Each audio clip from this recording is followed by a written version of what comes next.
All right, we are here at SomCon 2025 with Master Sommelier David Glancy. How are you doing, sir? Excellent. How are you? I'm doing very well. It's good to see you again. We talked last year. It's great to have you again. Thanks for taking the time.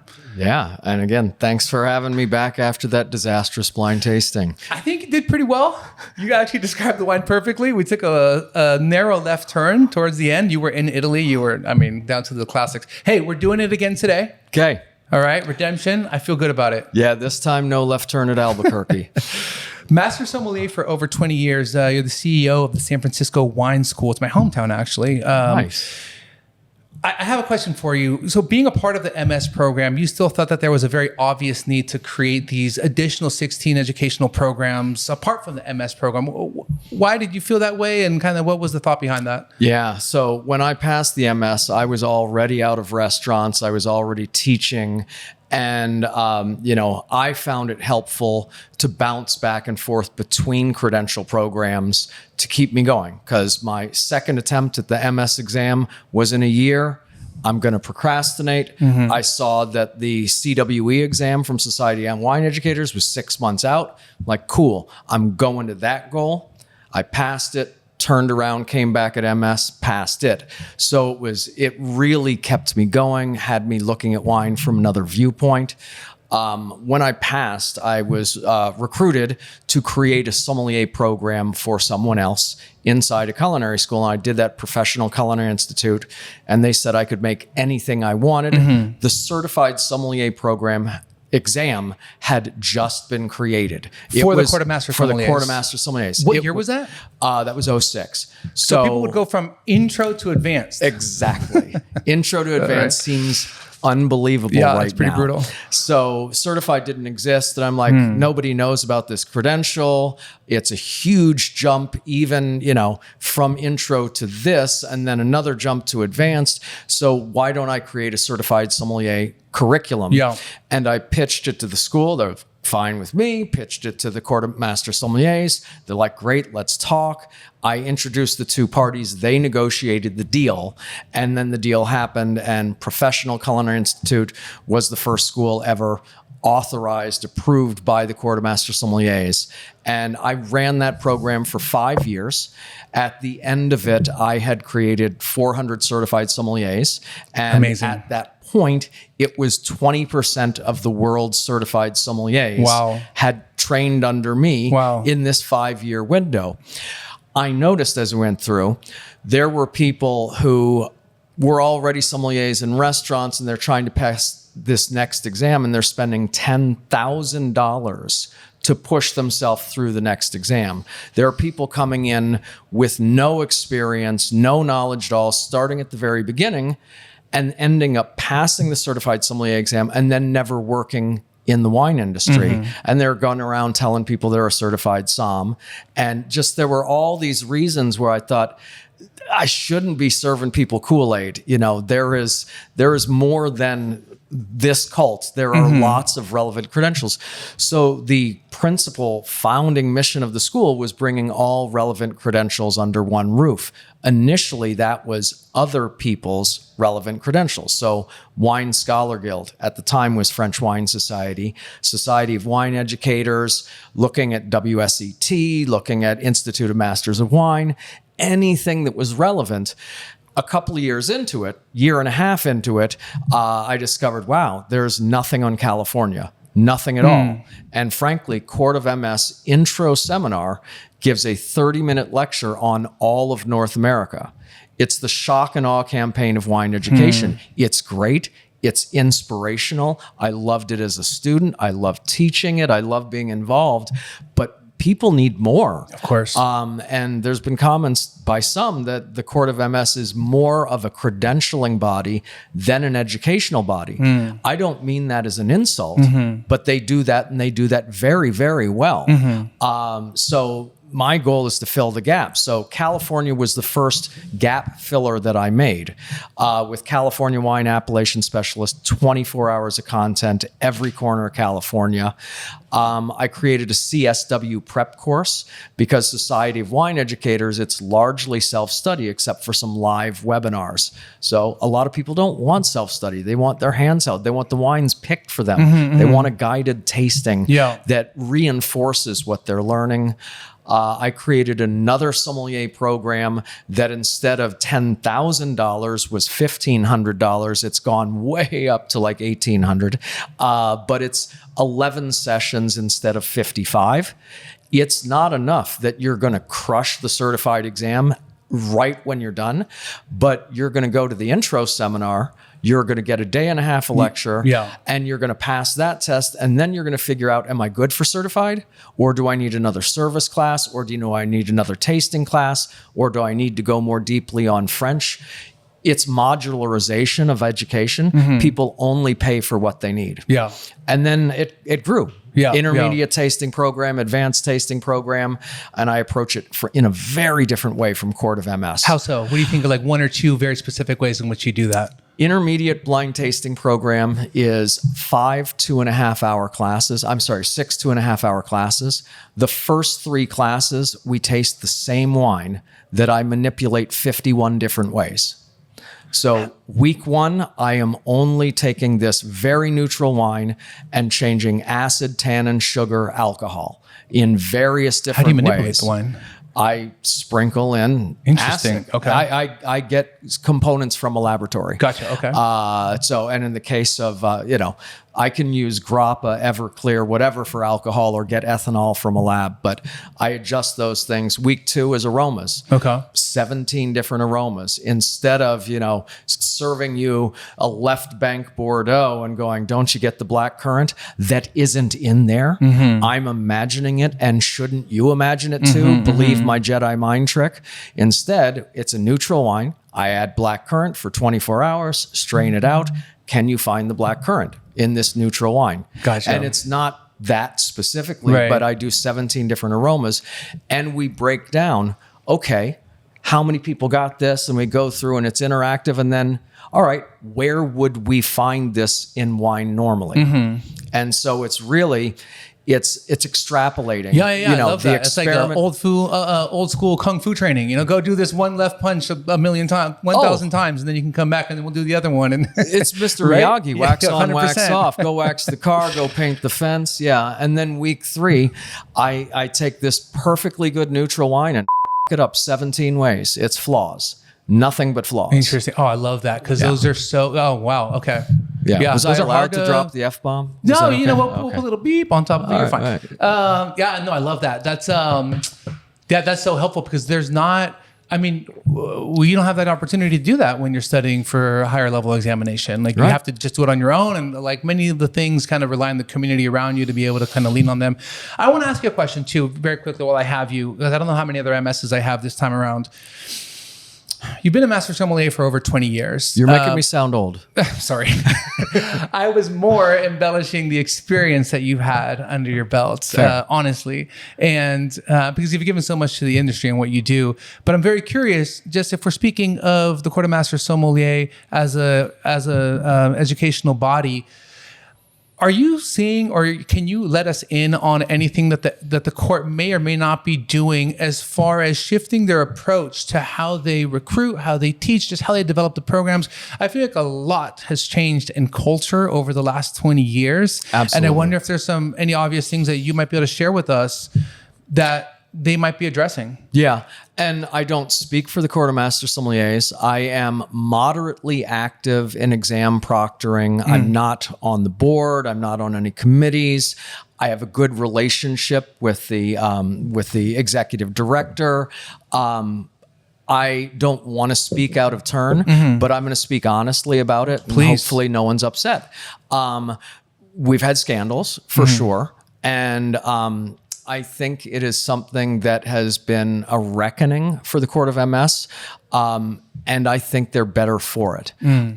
Horrible things that happened, but the transparency of what will be expected on this exam and the next exam and the next exam, very clear.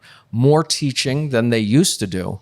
More transparency on, okay, you scored 59%. This is where you were strong. This is where you were weak. Written feedback, amazing. For the tasting exams, you go to the resources page for the Court of Master Sommeliers, and it shows at the certified level, these are the grapes and places for those grapes that are considered an examinable. At the advanced level, the list is bigger. And there's examples of this is advanced level theory because, I didn't have to take certified. I went from intro to advanced, and somehow, miracle of miracles, I'd studied enough to pass it. Yeah. But when I went from advanced to master, I got my ass handed to me. Yeah. Beep. Okay, Yeah. sorry. You're fine. And it's just now there's much more. We were blind tasting wines, going for advanced that were never on those exams because no one was sharing what was really on the exams. Okay, gotcha. They still don't tell you the exact wines. Sure. MW does. Sure. WSET diploma does, but MS doesn't. But, there's so much transparency and foreknowledge of what's going on. Yeah. And as a result, I think the exams are harder. Yeah. I definitely think they're harder, but focusing on inclusivity, absolutely. Accountability on the grading so that the exam is never compromised again. At the beginning of the day, every MS turns in their cell phone, turns in their computer. I got to tell you, owning a business, being offline for 12 hours is really freaking hard. Yeah. But there is no chance that you're going to email or text someone some information. MSs are not allowed to go anywhere alone, never allowed to be alone with a candidate. Seriously, you got to go to the bathroom, I got to go to the bathroom. I need a buddy. And another MS goes with you to the bathroom. Yeah. It's insane. Well, it's great to see them making all those changes. I think it's going to go a long way, and people want that type of accountability. I think people deserve it for the sacrifices that they put into taking the test themselves, right? Like I know so many people that are in the program. I took the advanced, I didn't pass, but I've taken my certified, and I have a huge amount of respect for the CMS, and I think that those changes are good. And I think it's like anybody, we always need to adapt and improve ourselves and continue to be better. So correct. I'm very glad to hear that. Yeah, and inclusivity as well. Yeah. A women's group of all these different forums actively trying to engage. They're doing courses at damn it, I'm forgetting the exact term, historic Black colleges. Yeah. They're going to Howard University. They're going to, different places and doing this. It's really remarkable. And zero tolerance for so much stuff. And like at lunch in between the exam, there's no alcohol. We used to have wine at lunch, Right. We were still professional, I think mostly. But now it's mandatory. Good. Yeah. All right. Well, Mr. Glancy, we have a blind wine for you. Uh-oh. In the spirit of absolute transparency and fairness here, we're gonna let you choose which wine. So please choose between 1 and 12, except for 9. That has already been taken. Okay. Choose a number between 1 and 12. Let's see. I'm going to go with lucky number 8. Ooh, okay. Cassandra, would you please bring us wine number 8? Should I be covering my eyes? No, you're fine. She's going to bring it in a decanter. No need to aggressively peek over there. Okay. But we'll go from there. Okay. Yeah, subtly is acceptable. The worst thing I did in a blind tasting was they poured the wines, and then I looked over to the side, and there was a bottle standing there, and I couldn't see the label, but I could see the bottle shape. And I'm going, all right, I got to say, I saw that, so I am German being Riesling? impacted. Right. And then they said, well, that's not the wine you're tasting. I'm like, well, then never mind. Yeah, but I've perfect. already been influenced. Right, exactly. Because you wouldn't pour me 2 German Rieslings, right? If that's something that you were looking at. Right. Okay, what do we got here? Okay, it's a white wine. Perfect. What did you say, number 8, right? A buddy of mine also brought to tasting group Bag in a Box Mystery White Blend. And he decanted You can it. hit him from his right, yeah. He decanted it into a wine bottle, and then wrapped the wine bottle in a bag, trying to conceal that it was a Riesling bottle when he was trying to have us actually see it. He made it look like he was hiding the Riesling bottle, but he was trying to let you have a peek. When it was really bag in the box, it was Franzia white. It was the most awesome experiment. Mr. Glancy, don't touch the glass yet, please. Okay. When you touch the glass, we're going to give you 90 seconds. If you need less, that's fine. The whole point of this, I think, as you remember as last time, is that we appreciate as much of your input as possible. Anything that you're getting in the wine, tell us. Anything that you're not getting, tell us. When you make some initial conclusions, tell us why you're telling us those conclusions, and then make your final conclusions, sir. Awesome. When you touch the glass, you are off. 90 seconds. Good luck. This feels so good, actually, because I was so nervous when I was taking my advanced. And I mean, I don't know, not that I'm intimidating at all, but it's good to be on the other side of it. You know, it's like, it'd be nice to nail it on camera. It'd be cool. I am rooting for you here. Okay. I'm rooting for you. Let's go. Whenever you're ready, sir. All right. When I touch it, it starts? Yes, sir. Okay, here we go. All right. We have a white wine. It is medium minus straw colored. Already that straw color is indicating to me either some age or skin contact or neutral oak, but it's so straw. I'm thinking Pinot Grigio already as a possibility, but not deciding. Legs, moderate minus, indicating cooler climate. The nose is somewhat subtle. I'll call it moderate intensity. 30 seconds. It is clean and fresh. There is no indication of oak. There is some indication of lees, yeast stirring. A little minerality. It is actually more subtle than I said.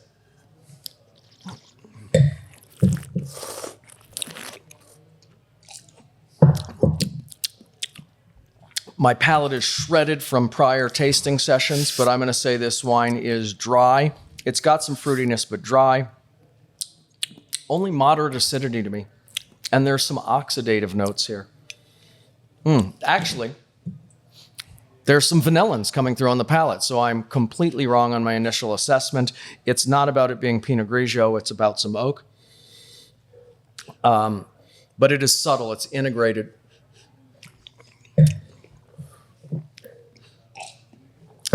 With a heavily oaked or moderately oaked white wine. 130, you're at 90. Let's make some initials here. I'm already at 90. Yep. There's some real ripeness to this wine. Damn it, I wish I had the full 4 minutes, 10 seconds.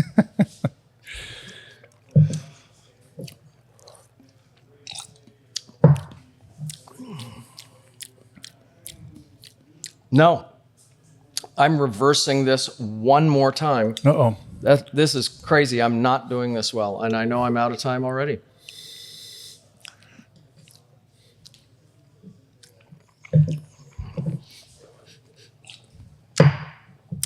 I'm going to go all kinds of full circle because I'm out of time. There seems like there is a honeyed note here, an oxidative note, oak I didn't get, but now I'm getting. I originally said Pinot Grigio because of the color. So I'm going to go some neutral oak with a little bit of age, Alsace Pinot Gris. There is some ripeness here, but it's not aromatic enough to be Gewürztraminer. I'm wrong and I'm long. Wine number 8. Please, Cassandra. I don't even know what this is anymore, and I poured these wines. It is Merceau. It is Merceau, sir. That really sucks. So I was back and forth on it. It's a lovely bottle of Merceau. I feel like the second time you were in it, you were on it, and I thought you're going down that path. You're taking it there. I didn't even get to assess acidity. I mean, I was just I don't think I said anything on acidity. It is dry but not bone dry. Acid is only moderate. Do you think that's a fair assessment of Merceau? We were actually just there a month ago. I think that wine is sexy. I think this is completely fair. I think I just swung and missed. Sir, it's okay. The descriptors were great. I really appreciate your time. All right. Mr. Glancy, thank you so much for taking the time here today. Thanks much. Come by and see us San Francisco Wine School sometime and come check out my session tomorrow. But great to see you always.